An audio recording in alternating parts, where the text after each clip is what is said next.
La semaine dernière, j'ai eu un accident de voiture. J'ai perdu le contrôle de mon véhicule dans un virage parce que j'arrivais trop vite et parce que la route était mouillée. Et après une série de drifts, j'ai fini dans le fossé. Alors déjà, j'étais très heureux d'avoir croisé personne en face, d'avoir pas cassé la voiture ni d'avoir été blessé. Et une fois que c'est arrivé, j'étais dans la voiture et j'ai eu aucune émotion. Vraiment, j'étais pas terrifié parce que je savais ce que j'avais fait. Mais j'ai eu une seule pensée. Ça n'aurait pas dû arriver. Ça n'aurait pas dû arriver parce que je médite depuis bientôt 1 an et demi. J'en suis à plus de 11 000 minutes de méditation. Et au moment où j'ai eu l'accident, ça faisait déjà un mois que je méditais 1 heure par jour. Donc ça n'aurait pas dû arriver. J'aurais pas dû perdre le contrôle de mon véhicule. J'aurais pas dû avoir un moment de rêverie en plein virage. Surtout que ce virage, je le prends tous les jours. J'ai commencé la méditation il y a 1 an et demi pour deux raisons. La première raison, c'est pour améliorer ma concentration. La deuxième raison, c'était pour réduire mon anxiété. Donc ces deux effets qui peuvent paraître opposés, c'est être plus concentré et plus détendu. Et après 1 an et demi, et surtout après cet accident, je me suis vraiment posé la question, est-ce que la méditation fonctionne réellement? Est-ce que la méditation n'est pas une arnaque? Beaucoup de gens disent que ça marche pas ou que ça marche pas sur eux précisément après peut-être une séance ou un mois de méditation. Mais moi, ça fait 1 an et demi que je médite tous les jours. Pourquoi est-ce que je n'en ressens pas les effets et pourquoi est-ce que je ne vois pas de différence par rapport à avant? Pourquoi est-ce que je suis toujours aussi anxieux et aussi peu prudent? Alors après l'accident, j'ai cherché pourquoi ma méditation ne fonctionnait pas et j'ai trouvé la solution. Aujourd'hui, ma méditation fonctionne et je vais t'expliquer dans cette vidéo d'abord pourquoi ta méditation ne fonctionne pas et après je vais te donner les solutions, comment faire pour que la méditation fonctionne. Alors pourquoi la méditation ne fonctionne pas sur toi? Alors d'abord, pour savoir si ça fonctionne ou pas, il faut déjà avoir une intention, il faut avoir une attente. Quel résultat tu vises avec la méditation? Est-ce que tu vises seulement à être plus concentré, à être plus focus?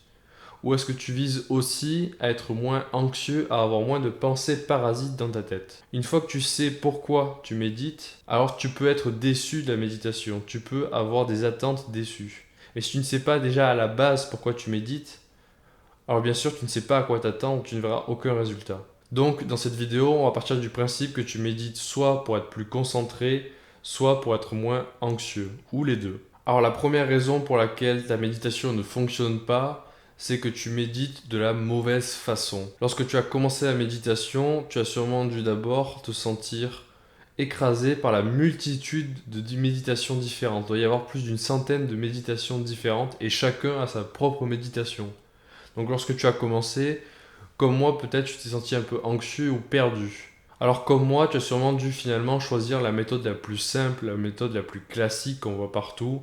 C'est s'asseoir, fermer les yeux et se concentrer sur sa respiration. J'inspire, j'expire. Et honnêtement, c'est déjà très bien si tu médites comme ça. C'est déjà une excellente méthode. Mais cette forme de méditation n'en est qu'une parmi beaucoup d'autres et le problème, c'est qu'elle n'offre que des résultats partiels. Et il est possible que si tu ne vois aucun résultat avec cette méditation, c'est que les 50% de résultats que tu cherches ne sont pas dans cette méditation. Pour comprendre pourquoi ta méditation ne fonctionne pas, tu dois connaître deux termes. Le premier, c'est interoception et le deuxième, c'est extéroception. Interoception et extéroception sont tout simplement deux modes de perception, deux modes de perception du monde et de soi. Donc tu as deviné, interoception, c'est un mode de perception tourné vers l'intérieur, vers soi, et extéroception, c'est un mode de perception tourné vers l'extérieur, vers l'autre. Et donc lorsque tu médites les yeux fermés en te concentrant sur ta respiration, quel est le mode de perception? Eh bien, le mode de perception, c'est le mode interoceptif, d'interoception. Tu es tourné vers toi-même, vers l'intérieur de ton corps, tu te concentres sur tes organes, sur tes sensations, sur ta respiration, tu te concentres sur ton diaphragme qui est à l'intérieur de l'organe de la respiration. C'est une méditation tournée vers soi. Et les résultats, quels sont-ils? C'est une reconnexion à ses émotions, à soi. Lorsque tu médites les yeux fermés et que tu respires, tu te concentres sur ta respiration,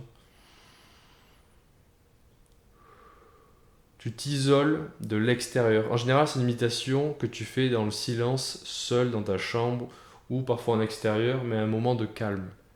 Et le but de cette méditation, c'est d'être centré sur soi et de se refocaliser sur ses émotions, pas sur l'extérieur. Le but, c'est que l'extérieur soit le plus absent possible. Et donc, les bénéfices de cette méditation, c'est d'être à l'écoute de soi, d'être plus conscient de ses propres émotions, de son propre ressenti. Sauf que si tu utilises cette méditation pour guérir ton anxiété, eh bien, l'effet est inverse. L'anxiété, ça se traduit par un excès de conscience de soi.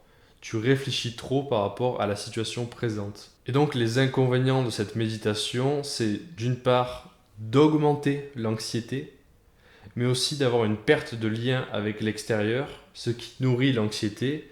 Et ça produit aussi, en se focalisant sur sa respiration et sur soi, une forme de déconnexion, un accès à la rêverie, soit aux pensées, aux souvenirs, soit à des réflexions présentes, soit à des projections dans l'avenir. Mais lorsque tu médites, les yeux fermés, concentré sur ta respiration, tu te concentres essentiellement sur ton cortex préfrontal, la zone à l'avant du cerveau. Il faut savoir que le cerveau, c'est le seul organe dans tout ton corps qui n'a aucune sensation, il n'est pas sensible. Si on te touche le cerveau à travers le crâne, si on t'ouvre le crâne, là tu vas le sentir, mais si on te touche le cerveau, tu ne sentiras rien. Tu auras sûrement des réactions bizarres, mais tu ne sentiras rien. C'est pour ça qu'il y a d'ailleurs des opérations à crâne ouvert où le patient n'est pas anesthésié. Il est juste anesthésié au niveau du crâne pour l'ouvrir, mais il n'est pas anesthésié pour le cerveau. Lorsque tu te concentres sur une zone qui n'est pas sensible, c'est que tu vas te concentrer plus sur les émotions, parce que sensations et émotions c'est différent, tu vas te concentrer plus sur les émotions, et naturellement, ton mode par défaut de fonctionnement va être celui de la projection, soit dans le passé, soit dans le futur. Et donc je comprends maintenant pourquoi j'ai eu cet accident, pourquoi j'ai perdu le contrôle de mon véhicule. Je roulais trop vite, j'arrivais dans ce virage et j'étais pas présent. J'étais pas dans la voiture, j'étais pas sur la route avec la pluie. J'étais ailleurs, je sais plus à quoi je pensais, je sais même plus à quoi je pensais. Mais je sais que je pensais à autre chose. J'étais assez fatigué et je pensais à autre chose, j'étais projeté ailleurs. Parce que la route, je la connais, je la fais tous les jours. Donc mon mode par défaut, c'est pas de conduire et d'être concentré sur la route.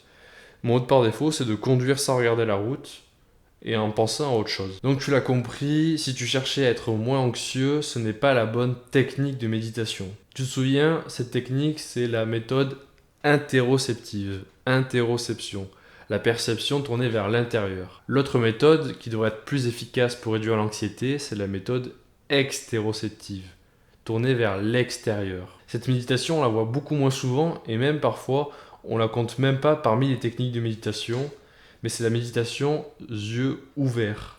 Généralement, la méditation, on voit quelqu'un qui est assis en position du lotus, qui ferme les yeux, qui respire. Là, c'est l'inverse. Tu ne te concentres pas sur ta respiration.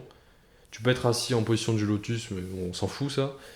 Et tu es tourné vers l'extérieur, tu as les yeux ouverts, tu fixes un point extérieur. Et c'est cette méditation, cette forme de méditation tournée vers l'extérieur, qui va te permettre de réduire ton anxiété et d'augmenter ta concentration.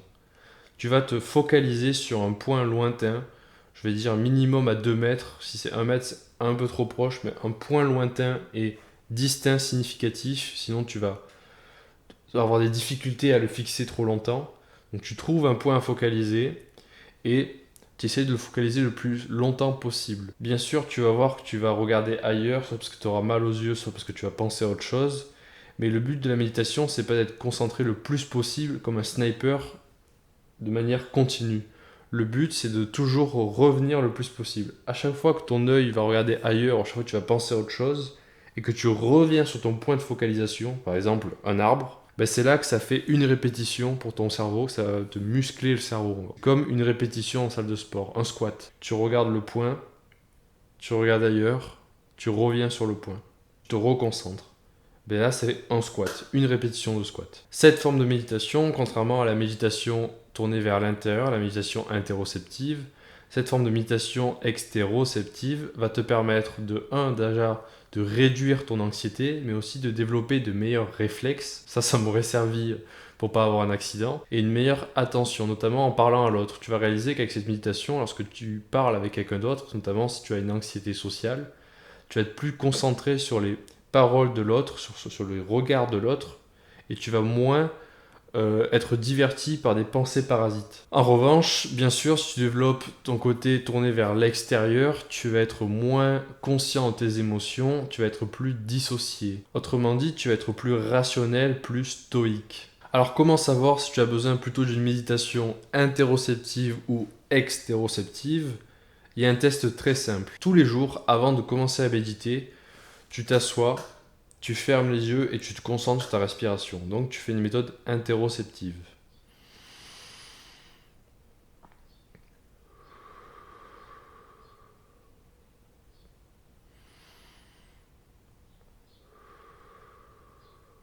Puis tu ouvres les yeux et tu fixes un point extérieur. Tu ne te concentres plus sur ta respiration seulement sur ce point au loin.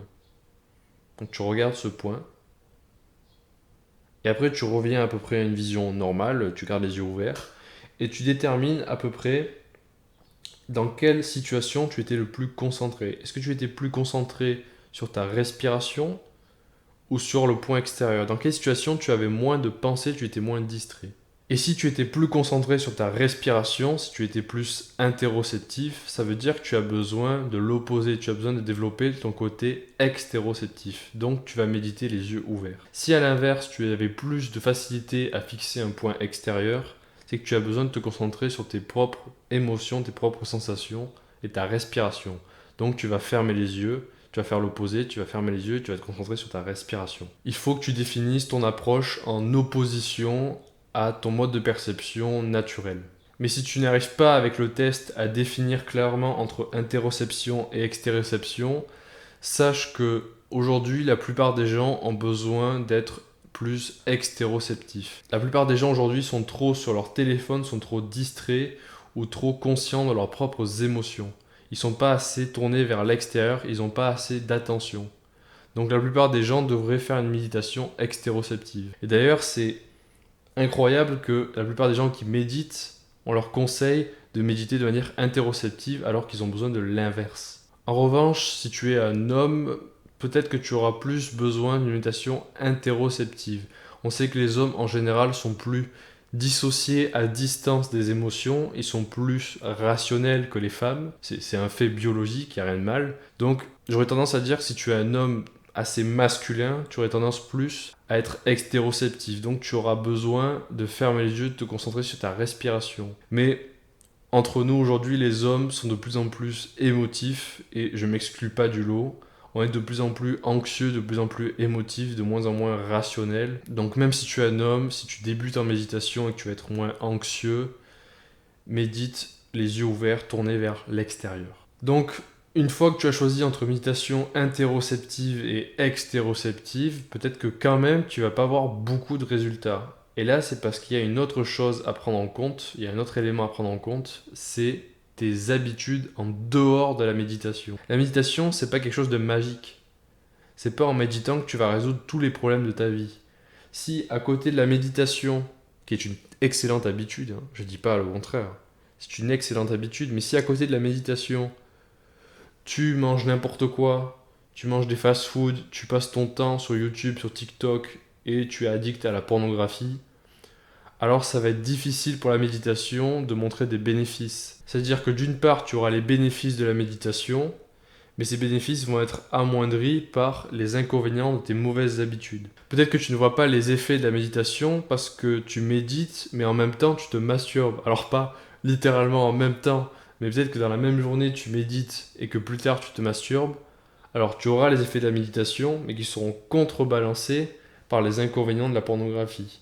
Donc peut-être que tu auras une meilleure attention et tu auras moins d'anxiété en méditant, mais si juste après tu te masturbes devant la pornographie, ben forcément les effets vont être assez moindres. Donc peu importe la méthode de méditation, peu importe si tu médites de manière interoceptive ou extéroceptive, si à côté tu maintiens de mauvaises habitudes, tu verras jamais de différence. La méditation ne fonctionnera jamais parce que tu l'empêches de fonctionner. C'est comme si tu veux, si tu allais à la salle de sport tous les jours, mais qu'en même temps tous les jours tu mangeais McDo. Il y aura des bénéfices, mais ils seront toujours amoindris. La bonne nouvelle, c'est que la méditation, qu'elle soit interoceptive ou extéroceptive, permet une meilleure maîtrise de ses émotions et de prendre des décisions plus rationnelles. Donc si tu médites de manière interoceptive, tu vas être plus conscient de tes émotions lors des mauvais comportements et tu vas être plus conscient des moments de manque, des moments où l'addiction arrive. Parce que souvent l'addiction, tu l'as parce que tu as une réaction automatique. Tu as une émotion qui active une réaction automatique, mais tu n'en es pas conscient. Grâce à la méditation interoceptive, tu vas être plus conscient de tes émotions, de tes sensations. Et à l'inverse, grâce à la méditation extéroceptive, tu vas pouvoir prendre des décisions plus rationnelles et prendre de la distance avec ces émotions. La bonne nouvelle, c'est que plus tu médites, plus ce sera facile de maîtriser tes mauvais comportements. Enfin, la troisième raison pour laquelle la méditation ne fonctionne pas pour toi, c'est peut-être parce que tout simplement tu n'as pas attendu assez de temps, tu n'as pas médité assez.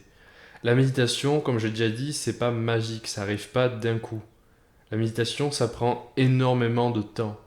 Je le dis en tant que personne qui a médité plus de 11 000 minutes. Ça fait à peu près 8 jours d'affilée. 8 jours continus, assis, à écouter sa respiration ou à regarder un point extérieur. Et bien même après 11 000 minutes, je me considère toujours comme un débutant en méditation. La méditation, c'est une aptitude qui se travaille et se développe toute la vie.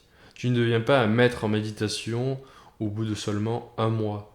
Donc peut-être que tu ne vois pas assez de bénéfices, tu ne vois pas assez de résultats et que tu te sens frustré parce que tout simplement ça fait pas assez longtemps, tu dois te montrer patient. Et encore une fois, la bonne nouvelle, c'est que la méditation développe la patience. Pour résumer, il y a 3 raisons majeures pour lesquelles ta méditation ne fonctionne pas, ou en tout cas tu ne vois pas les bénéfices de la méditation. La première raison, c'est que tu ne prends pas la bonne technique, tu n'adoptes pas la bonne approche. Peut-être que tu médites de manière interoceptive, tournée vers l'intérieur, alors que tu as besoin justement de te tourner vers l'extérieur. Ou peut-être que c'est l'inverse, si tu es trop tourné vers l'extérieur, si tu es trop stoïque, dissocié de tes émotions. La deuxième raison pour laquelle peut-être ta méditation ne fonctionne pas, c'est que tu continues d'avoir des mauvais comportements, des mauvaises habitudes. Bien évidemment, si tu es encore addict à la pornographie et que tu médites en même temps, l'effet va pas être optimisé, tu vas pas voir vraiment de différence. Même si actuellement tu ne vois pas de bénéfice lorsque tu médites, tu ne vois pas de différence, sache que cela reste une excellente habitude. C'est une excellente chose que tous les jours tu t'assois et tu prends 5, 20, 30 minutes, 1 heure pour soit te concentrer sur ta respiration, soit pour te focaliser sur un point de ton environnement extérieur. C'est une habitude excellente et même si tu ne vois pas de différence évidente par rapport à avant, lorsque tu ne méditais pas, je te conseille de continuer de persévérer parce que c'est une habitude qui sur le long terme peut produire d'excellents résultats. Si tu découvres la chaîne avec cette vidéo, sache que je m'appelle Mathieu et que je suis simplement un homme avec une caméra qui souhaite aider d'autres jeunes hommes comme toi à améliorer leur vie et à atteindre leur plein potentiel. Si cette vidéo t'a été utile, si tu en as appris plus sur pourquoi ta méditation ne fonctionnait pas et si désormais ta méditation fonctionne, n'hésite pas à écrire un commentaire pour dire j'ai enfin compris pourquoi ça fonctionnait pas. Maintenant, la méditation fonctionne. Ou à l'inverse, si ça ne marche toujours pas, peut-être que je peux t'aider en commentaire. Et plus généralement, si tu as aimé la vidéo, n'hésite pas à liker, à t'abonner. Et je te laisse avec ma dernière vidéo. Salut!